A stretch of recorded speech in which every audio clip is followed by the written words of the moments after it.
அனைவருக்கும் வணக்கம். இது உங்கள் தமிழ் மேக்ஸ். நான் செந்தில்குமார். இன்றைக்கி தமிழ் மேக்ஸ் சேனலில் நீங்கள் என்ன பார்க்கலான்னா, என்னுடைய ஆஃபீஸ் மும்பை ட்ரிப்பு, அதாவது நான் மீட்டிங்காக இன்றைக்கி மும்பை போயிட்டுருக்கேன். இந்த வீடியோவில் நீங்கள் என்ன பார்க்கலான்னா, அதாவது இந்த ஃப்ளைட்டில் ஃபஸ்ட் டைம் போகிறாங்கல்ல, அவங்களுக்கெல்லாம் இது ஒரு உபயோகமாக இருக்கும். ஏன்னா என்ன பண்ணணும், எங்கே ஃபஸ்ட்டு போகணும் அப்படின்றதெல்லாம் அவங்களுக்கு தெரியாது. நான் ஒன் பை ஒன்னாக உங்களுக்கு சொல்கிறேன், வாங்க என் கூட. ஃபஸ்ட்டு நான் வந்து செக்யூரிட்டி செக்கப் முடிஞ்சதுக்கப்புறம் நேராக உள்ளே போனேன். உள்ளே போகும்போது ஏடிஎம் மிஷின் மாதிரி இந்த ஒரு மிஷின் இருக்கும். இந்த மிஷின் எதுக்குன்னா, இது வந்து போர்டிங் பாஸு பிரிண்ட் அவுட் எடுத்தது இடம். ஸோ போர்டிங் பாஸ் வந்து நீங்கள் பிரிண்ட் அவுட் எடுக்கணுன்னா, உங்களுடைய ஃப்ளைட்டுடைய பிஎன்ஆர் நம்பரை இந்த மாதிரி நீங்கள் டைப் பண்ணணும். டைப் பண்ணிவிட்டு அதுக்கப்புறம் உங்களுடைய நேம் வந்து ஷோ ஆகும். ஸோ உங்களுடைய நேமை வந்து அதில் செலக்ட் பண்ணிவிட்டு ஓகே கொடுத்துட்டு, அதுக்கப்புறம் உங்களுடைய தேவையில்லாத பொருள் எதுனா எடுத்துகிட்டு போகிறீங்களா அப்படின்றது நோன் கொடுத்துட்டு நீங்கள் பிரிண்ட்டுன்னு கொடுத்துட்டிங்கன்னா உங்களுடைய போர்டிங் பாஸ் இந்த மாதிரி பிரிண்ட்டில் வந்துடும். என்னுடைய லக்கேஜ் வந்து ரொம்ப கம்மின்றதுனால நான் இந்த மிஷின்லேயே எடுத்துக்கிட்டேன். ஆனால் நீங்கள் ரொம்ப லக்கேஜ் எடுத்துகிட்டு வந்தீங்கன்னா இந்த மாதிரி நீங்கள் லைனில் நின்று அந்த இடத்துல நீங்கள் உங்களோட லக்கேஜை வந்து சப்மிட் பண்ணிவிட்டு, அதுக்கப்புறம் இது பாருங்கள், இந்த மாதிரி வந்து வளைவாக இருக்குது பாருங்கள். இதுவே ஒரு கேம் மாதிரி இருக்கும். எந்த இடத்துல நம்ம உள்ளே போகிறதுன்னு நமக்கு தெரியாது. இதுவும் ஒரு செக்யூரிட்டி உடைய ஒரு செக்யூரிட்டி சிஸ்டம் தான். ஸோ இதுக்குள்ளே வந்ததுக்கப்புறம் அங்கே செக்யூரிட்டி வெயிட் பண்ணிகிட்டு இருப்பாங்க. அவங்கக்கிட்ட உங்களுடைய போர்டிங் பாஸை காமிச்சா தான் நீங்கள் உள்ளேயே போக முடியும். ஸோ நானும் அந்த போர்டிங் பாஸை காமிச்சு உள்ளே போனேன். இதேமாதிரி ரேக்கில் என்னுடைய பேகை, ஈவன் பெல்ட்டு, உங்களோட பர்ஸு கூட வச்சுட்டு உள்ளே தனியாக அனுப்பணும். அதுக்கப்புறம் செக்யூரிட்டி செக்கிங் நடக்கும். ஸோ அந்த இடத்துல நான் வீடியோ எடுக்கல. அதுக்கப்புறம் செக்யூரிட்டி முடிச்சுட்டு நான் உள்ளே வந்துட்டேன். உள்ளே வந்ததுக்கப்புறம் கொஞ்ச நேரத்துலேயே பார்த்தீங்கன்னா மழை ஸ்டார்ட் ஆகிடுச்சு. அதை பாருங்கள், ஃப்ளைட்டு ஆல்ரெடி வந்தாச்சு, இருந்தாலும் மழை ஸ்டார்ட் ஆகிடுச்சு. எங்கே லேட் ஆகிடுமோ நான் பயந்தேன். ஸோ அதுக்குள்ளே ஃபோனை சார்ஜ் பண்ணிக்கலாம். ஏன்னா அங்கங்கே இந்த மாதிரி சார்ஜ் போகிறதுக்கு உண்டான பாயிண்ட் வச்சுருப்பாங்க ஏர்போர்ட்டில். அது ரொம்ப யூஸ்ஃபுல்லாக இருக்கும் உங்களுக்கு. ஸோ சார்ஜ் போகிறதுக்காக நானும் வந்து சார்ஜ் போட்டுட்டு கொஞ்ச நேரம் வெயிட் பண்ணிகிட்டு இருந்தேன். முக்கியமாக நீங்கள் பார்க்க வேண்டியது என்னென்னா, நீங்கள் அந்த டிவியில் உங்களுடைய ஃப்ளைட் டைம் போட்டுகிட்டே இருப்பாங்க. ஏன்னா திடீர்னு உங்களுடைய ஃப்ளைட்டு நீங்கள் போகிற கேட் நம்பர் கூட மாற்றி விட்டுருவாங்க. ஸோ அதனால் அந்த டிவியில் பார்த்துட்டே இருங்க, உங்களோட கேட் நம்பர் எதனா மாறுதா அப்படின்னு பார்த்துட்டே இருங்க. அதுக்கப்புறம் நான் உள்ளே வந்துட்டேன். நான் இந்த முறை பஸ்ஸில் போகல, ஏன்னா டைரெக்டாக வந்து ஃப்ளைட்டோட கனெக்ட் பண்ணியிருக்காங்க. அதனால் டைரெக்டாக உள்ளே வந்துட்டேன். உள்ளே வந்ததுக்கப்புறம் இதை பாருங்கள், இன்னும் பஸ்ஸுக்குள்ளே வந்த மாதிரி இருக்குங்களே, கிட்டத்தட்ட அந்த மாதிரி தான் இருக்கும் ஃப்ளைட்டுக்குள்ளே வந்தால். இப்போ வந்து நான் பொறுமையாக ஒவ்வொரு இடத்துல என்னுடைய சீட் நம்பர் 16B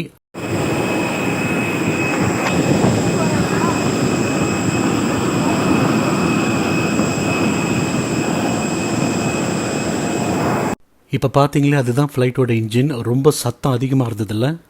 என்னோடய ஃப்ளைட்டு ஸ்டார்ட் பண்ணுறதுக்கு முன்னாடி இன்னொரு ஃப்ளைட் வந்து அங்கே போக தொடங்கிடுச்சு. அந்த ஃப்ளைட் போனதுக்கப்புறம் எங்களுடைய ஃப்ளைட் வந்து பொறுமையாக ஸ்டார்ட் பண்ணி, இதுதான் வந்து நாங்கள் போக வேண்டிய அந்த ட்ராக்கு. ஸோ அந்த ட்ராக்கும் வந்தாச்சு. பொறுமையாக வந்து ஃப்ளைட்டு போகிறதுக்கு ரெடி ஆகிடுச்சு. நான் வந்து உங்களுக்கு வந்து ஃப்ளைட்டுடைய ரியல் சவுண்டு, அதோடைய டேக் ஆஃப் ஆகும்போது எப்படி இருக்கும் அப்படின்றத உங்களுக்கு நான் காமிக்கிறேன்.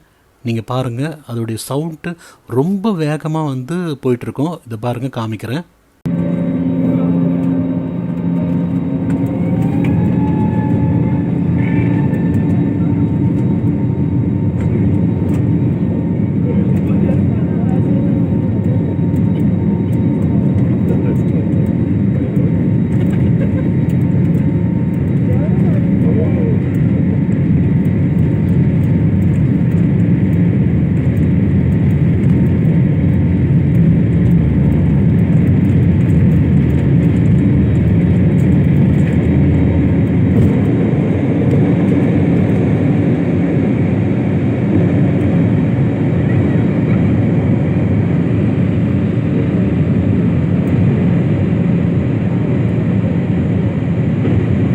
ஒரு வழியாக சேஃபாக மேலே வந்தாச்சு.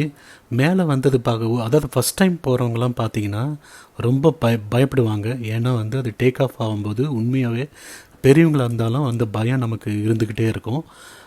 கொஞ்ச நேரத்தில் பார்த்திங்கன்னா இந்த பில்டிங்லாம் தெரியுதுல்ல, இது எல்லாமே அப்படியே மறைஞ்சு மேகக்கூட்டத்தில் வந்து ஃப்ளைட்டு போக ஆரம்பிச்சிடும். அதை பாருங்கள், வெறும் மேகக்கூட்டங்கள் மட்டும்தான் இருக்கும். அது பாருங்கள், லாங்கில் வரைக்கும் பார்த்தீங்கன்னா நீங்கள் வேறு ஒரு உலகத்தில் இருக்க மாதிரியே இருக்கும் வானத்தில் பார்த்தீங்கன்னா. அந்தளவுக்கு ரொம்ப பியூட்டிஃபுல்லாக இருக்கும். ஃபஸ்ட் டைம் போகிறவங்க இது வந்து ரொம்ப நல்லா என்ஜாய் பண்ணுவாங்க. நம்ம அப்படியே மிதக்கிற மாதிரி ஒரு ஃபீல் ஏற்படும் உனக்கு. நான் கிட்டத்தட்ட ஒரு 100 முறை ஃப்ளைட்டில் போயிட்டேன். ஆனால் இது வந்து எல்லோரும் கேட்டாங்கன்றதுனால எப்படி இருக்கும் மேலே அப்படின்றத நான் இதை எடுத்து போட்டிருக்கேன். இப்போ வந்து ஃப்ளைட் கிட்டத்தட்ட கீழே இறங்கிடுச்சு. ஸோ கீழே இறங்கிட்டு அதோடைய தரை இறங்குறதையும் உங்களுக்கு வந்து இந்த வீடியோவில் நான் காமிச்சிருக்கேன். நீங்கள் பொறுமையாக பாருங்கள். இப்போ பொறுமையாக ஃப்ளைட் வந்து கீழே இறங்கிட்டே வருது. ஃபஸ்ட் டைம் போகிறவங்களுக்கு பார்த்தீங்கன்னா இது வந்து ரொம்ப ரொம்ப ஒரு பியூட்டிஃபுல் அனுபவமாக இருக்கும்.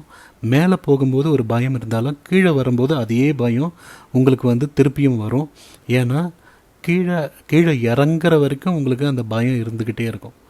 இது பாருங்கள், கிட்ட அதாவது மேலே போகும்போது பொறுமையாக போகிற மாதிரியே உங்களுக்கு ஒரு ஃபீல் ஏற்படும். ஆனால் கீழே நெருங்க அது ரொம்ப பூமிக்கு பக்கம் வரும்போது தான் அந்த ஃப்ளைட்டு எவ்வளோ ஃபாஸ்ட்டாக வந்துட்டு இருக்குதுன்றது உங்களால் உணர முடியும். இது பாருங்கள், ரொம்ப கிட்ட வந்தாச்சு, ரோடெலாம் கிட்ட வந்தாச்சு, இது ஃப்ளைட்டுடைய ட்ராக்கும் கிட்ட வந்தாச்சு பாருங்கள். அவ்வளோதான். ஸோ இன்னும் ஒரு அது அவ்வளோதான், கிட்டே வந்தாச்சு. இப்போ அந்த ரோடில் அந்த டயர் வந்து மோதி அங்கேருந்து வந்து அதுக்கு மேலே ரொம்ப ஃபாஸ்ட்டாக போகும். அது எத்தனை கிலோமீட்டர் வேகத்தில் போகுது நமக்கே தெரியாது. அந்தளவுக்கு ரொம்ப ஃபாஸ்ட்டாக போகும். அது இறங்கும் போது அந்த ரெக்கை 2 பக்கமும் அதை ஸ்டடி பண்ணிவிட்டு ஓரளவுக்கு அதுக்கப்புறம் தான் பொறுமையாக வந்து வரும். இது பாருங்கள், மற்ற ஃப்ளைட்லாம் வரிசையாக நிற்குது பாருங்கள். அந்த ஃப்ளைட்லாம் நாங்கள் தாண்டி ஒரு வழியாக பொறுமையாக வந்து இறங்கியாச்சு. ஏர் பஸ்ஸில் அதுக்கப்புறம் நாங்கள் வெளியில் வந்தோம். வெளியில் வந்துட்டு நேராக வந்து எங்களுக்காக வந்து ஹோட்டல்லேருந்து கேப் அனுப்பிச்சிருந்தாங்க. அவர் வந்து எனக்காக பேரை வச்சுட்டு வெயிட் பண்ணிகிட்டு இருந்தார். ஸோ அதில் வந்து நாங்கள் கேபில் போனோம். இதான் நான் ஸ்டே பண்ணுற அந்த ஹாலிடே இன் சொல்லிட்டு மும்பையில் இருக்கிற 5 ஸ்டார் ஹோட்டல். அந்த 5 ஸ்டார் ஹோட்டலில் நாங்கள் 2 டேஸ் வந்து நான் இதில் ஸ்டே பண்ண போகிறேன். இப்போ தான் வந்தேன் நான். கிட்டத்தட்ட ஒரு 9:20 டைம் ஆகிடுச்சு. ஸோ என்னுடைய லாகின் பண்ணிவிட்டு நேராக என்னோடய ரூமுக்கு உள்ளே வந்தேன் நான். அது நான் எப்போவுமே வர இடம் தான் இது. அதனால் எனக்கு ஒரு புதுசு இல்லை, உங்களுக்கு காமிக்கிறதுக்காக இதெல்லாம் வீடியோ எடுத்திருக்கேன் நான். ஸோ பாருங்கள், என்னுடைய நம்பர் வந்து 316 நினைக்கிறேன். அந்த நம்பரில் தான் நான் இப்போது போயிட்டுருக்கேன், தேடிட்டுருக்கேன். 2 பக்கமாக லெஃப்ட் சைடில் இருக்கா இல்லை ரைட் சைடில் இருக்கா? ஸோ லெஃப்ட் சைடில் தான் இருக்குது. அதுக்கப்புறம் என்னோடய கீயை போட்டு என்னோடய ரூம் பாருங்கள். நான் ஸ்டே பண்ணுற ரூம் இது தான். என் கூட இன்னொரு மேனேஜரும் இங்கே இருக்கார். ஸோ இதான் என்னுடைய ரூமு. அவ்வளோதான்.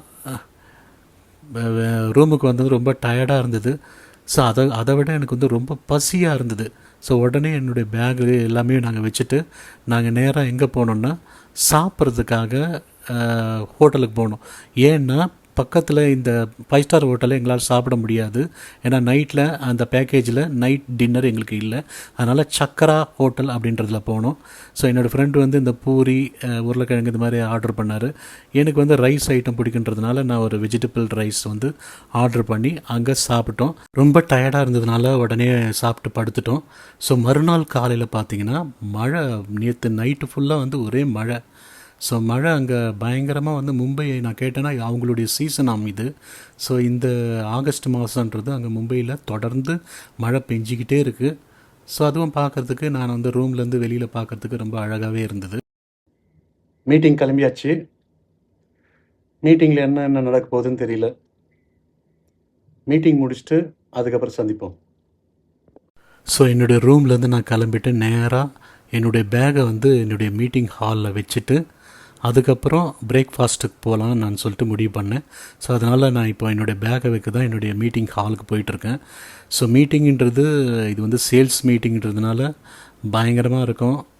பல கேள்விகள் கேட்பாங்க, அதுக்கு ஆன்சர் பண்ணாத நாங்கள் முழிச்சிட்டு இருப்போம். சில ஆன்சரும் பண்ணுவோம்.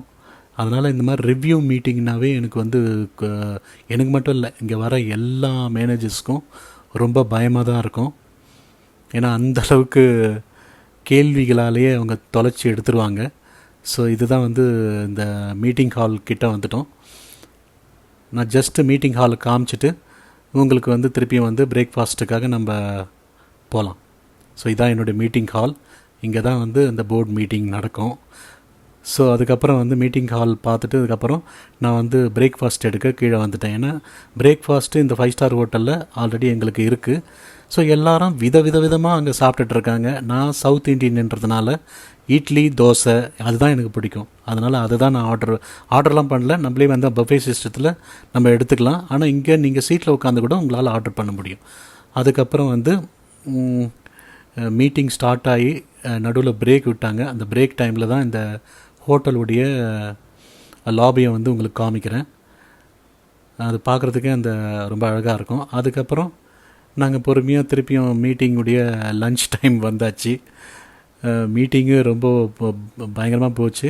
அதுக்கப்புறம் லன்ச் டைம் முதல்ல வந்து சிக்கன் சூப்போடு ஸ்டார்ட் பண்ணேன். திருப்பியும் மழை வந்து விடவே இல்லை.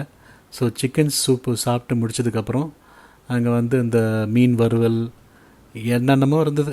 அது எல்லாமே எனக்கு தேவையானது மட்டும் நான் சாப்பிட்டுட்டு அதுக்கப்புறம் வந்து வெளியில் வந்து கொஞ்சம் ரிலாக்ஸாக வெளியில் வந்தோம். வந்து பார்த்தோன்னா அங்கெல்லாம் மழை பெஞ்சு அப்போட லைட்டாக மழை பெஞ்சிட்டு தான் இருந்தது. ரொம்ப நிற்கிற மாதிரிலாம் இல்லை. ஸோ தொடர்ந்து மழை பெஞ்சிட்டு தான் இருந்தது. கொஞ்ச நேரம் ரிலாக்ஸ் பண்ணிவிட்டு என் பக்கத்தில் என்னோடய ஃப்ரெண்டு வந்து ஸ்மோக் பண்ணுற ஆள். அதனால் அவருக்காக கொஞ்ச நேரம் அவர் கூட டைம் ஸ்பெண்ட் பண்ணிவிட்டு வெயிட் பண்ணிகிட்டு இருந்தோம். இந்த இடமே வந்து மேலே வந்து அட்மாஸ்ஃபியர் வந்து ரொம்ப நல்லா இருந்தது.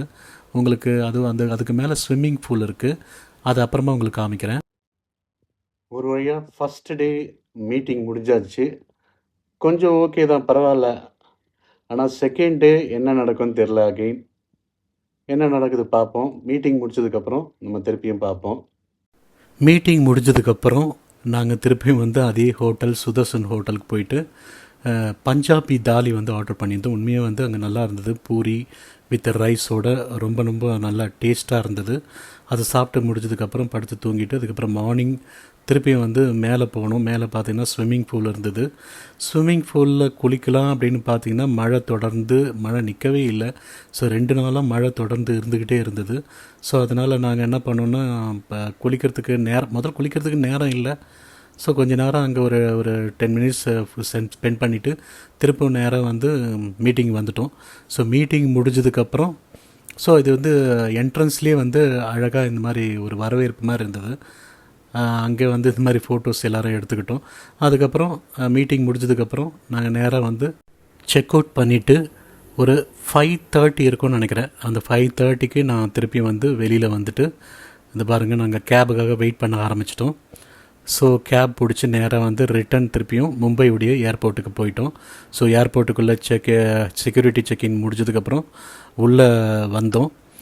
இப்போ ஒரு வழியாக வந்து இந்த செகண்ட் டே வந்து ப்ரெசன்டேஷன் இருக்கும். நான் பயந்துகிட்டே இருந்தேன்.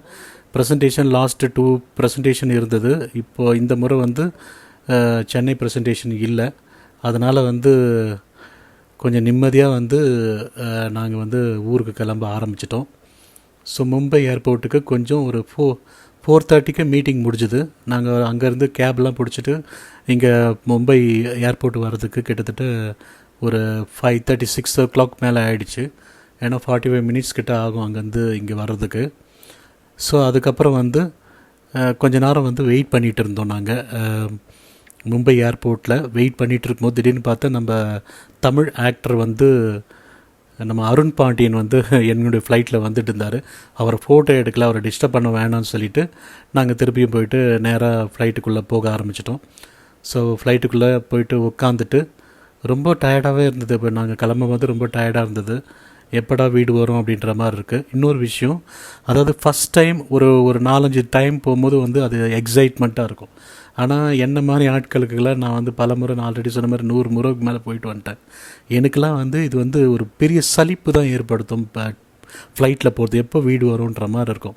ஸோ அதுக்கப்புறம் வந்து ஃப்ளைட்டை இறங்கி ஒரு வழியாக சென்னை வந்து ரீச் ஆகிடுச்சு. ஸோ சென்னையில் வந்து நீங்கள் அரைவல் ஆனதுக்கப்புறம் எல்லோரும் இதை பாருங்கள், இந்த போட்டு மாதிரி இருக்குது பாருங்களேன்.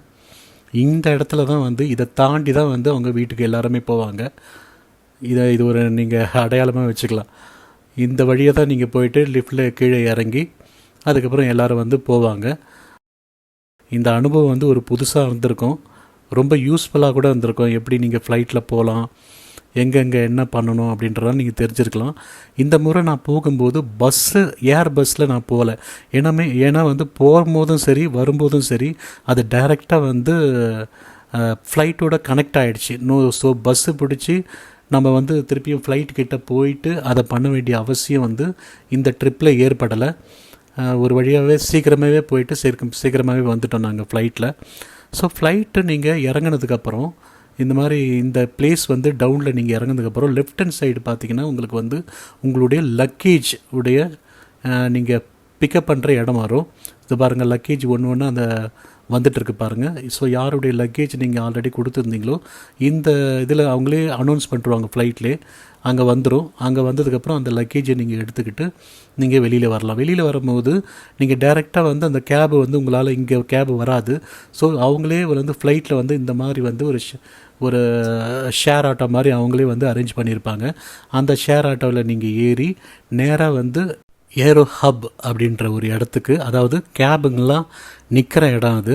அங்கே வந்ததுக்கப்புறம் நீங்கள் அங்கேருந்து ஒரு லிஃப்ட் மூலிமா செகண்ட் ஃப்ளோர் வந்து நீங்கள் போகணும். அந்த செகண்ட் ஃப்ளோரில் போனால் தான் உங்களுக்கு வந்து எல்லா கேபுமே அங்கே வரும்.